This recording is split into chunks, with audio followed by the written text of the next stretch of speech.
Today, I will talk to you about proverbs that you need to know in English.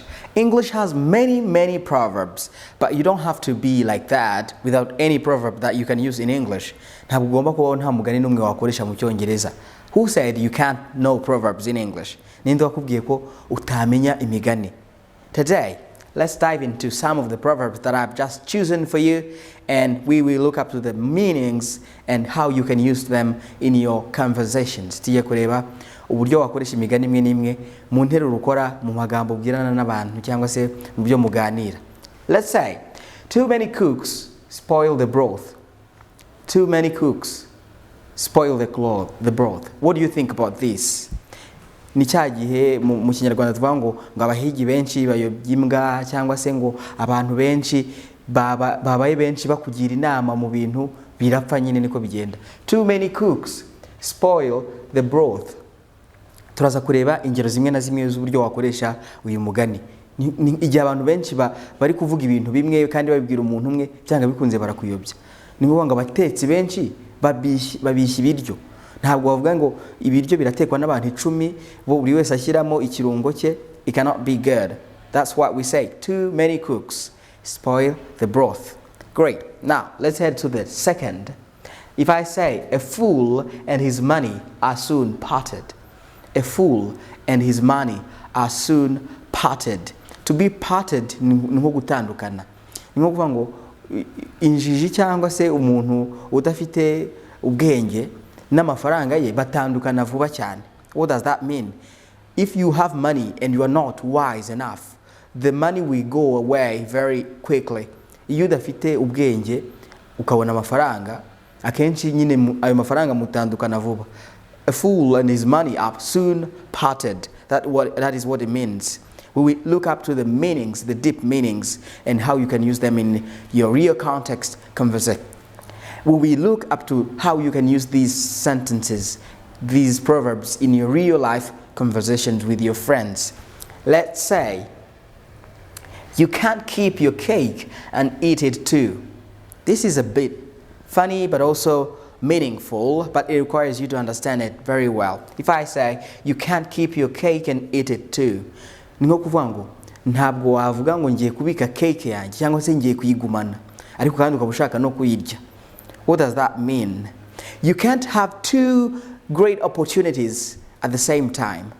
Hari amahirwe abiri atazira rimwe ngo uvuge ngo ngo ndashaka ko uyu muntu urumva ufite nk'umuntu wifuriza nko kujya kwiga hanze ukaba ari cyo kintu mwifuriza ariko nanone ukaba wumva utashaka ko mutandukana ukaba wumva like you don't wish that person to go away from you, but also you wish them to have a great opportunity that will make them leave you. Ni nko kuvuga ngo urashaka kumugumana ariko nanone urumva ushaka ko yagenda. So what do you want? You can't keep the cake and eat it too. Ntabwo wagumana cake ngo uvuga ngo nzayimarana igihe kandi nanone uvuga ngo ndayirya. How? If you want to keep the cake, you will not eat it. Niba ushaka kuyigumana ntabwo uri buyirye ariko niba ushaka kuyirya nyine nabwo ntuyigumana. If you eat it, you will not keep it. You get that? You can't keep your cake and eat it too. That's a very logical proverb, but it has a very deep meaning that I think you understand. Heading to the next proverb. If I say, the grass is always greener on the other side. The grass is always greener on the other side. Ni kuvuga ngo ibyatsi buri gihe ubona bisa neza bisa n'icyatsi kibisi cyane mu gihe uri kureba ibyo ku rundi ruhande. Sinzi niba waragiye mu gihuru cyangwa se mu ishyamba ngo ugere ahantu hari ubwatsi. Iyo uri muri mu bwatsi ukomeza kureba hirya ubona ariho hari ubwatsi bwiza cyane. Which means sometimes you look up to other people there on the other side and you think maybe they are the ones who are blessed. Hari igihe ureba abandi ukavuga ngo hari nibo bafite amahirwe menshi. Ngewe nyine ndaho, I'm just here. If I were like them, iyo nza kuba imbaye ndi nkabo rwose naba mpiriwe. You think that? If you say that, you have to remember this proverb. The grass is always greener on the other side. Ukureba abandi bari hirya nyine ubona ariho bimeze neza ariko you never know. Uhasanga naho uhageze usanga burya nta kigenda. This is used referring to people looking up to others and wishing to be like them without knowing which situations they are going through. Ushobora kureba umuntu ubuzima bayemo ntabwo uzi ubwo ari bwo, ariko ukumva urifuza kuba nkawe, urifuza gukora nkawe, urifuza kwambara nkawe. You never know. The grass is always greener on the other side. Maybe you are here thinking the grass is greener on the other side, but when you get there, you can be surprised to find it's almost the same or maybe worse. Ushobora kugera ugasanga niho bibi kurusha aho uri. What does that teach you? Satisfaction. Ugomba kwiga kunyurwa. The next proverb is like, a watched pot never boils. A watched pot never boils. Ni nka kwa kuvuga ngo inkono umuntu ari kurebera urareba ntibira. What does that mean? If you're waiting for something very impatiently, it seems slow to happen. Iyo hari nk'ikintu ushaka ko kiba utegereje ubona rwose bitari kuvaho biri. Niba uri nko ufite nka business kandi ukabuhorayo ureba ngo ese birakura ukumva ushaka ko uhita wunguka amafaranga menshi mu minsi ibiri, ubona nta kiri kugenda nyine kuko numara ukwezi nta kintu urunguka, uravuga ngo this one is not benefiting me. You see, a watched pot never boils.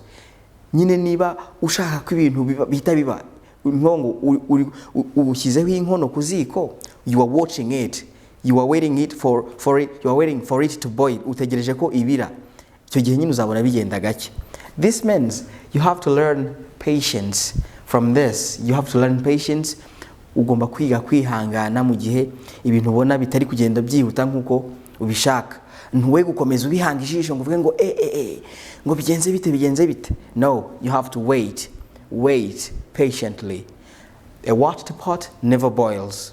That's how I wanted you to go with these 5 proverbs today.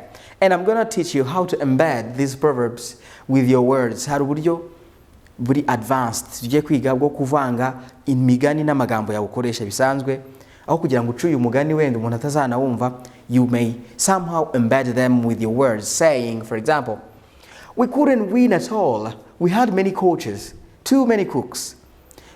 Ntabwo twari butsinde. Uyu munsi twagize abatoza benshi, ngaho abafana, ngaho abatoza bari batanu bahagaze hari imwe akubwira ngo kina hano n'undi kina hano. You see, we couldn't win. We had too many cooks. Coming back to the first proverb, too many cooks spoil the broth. Nukuvuga ngo twari dufite abantu benshi, abahigi benshi bayobya imbwa, ntabwo twari gutsinda. We couldn't win at all. We had many coaches, too many cooks. You get that? You can use this in your way. You can, now the embedded phrase is that too many cooks. Urumva nivuga ngo too many cooks, uzi wa mugana arahita yumva icyo nshatse kuvuga. Too many cooks.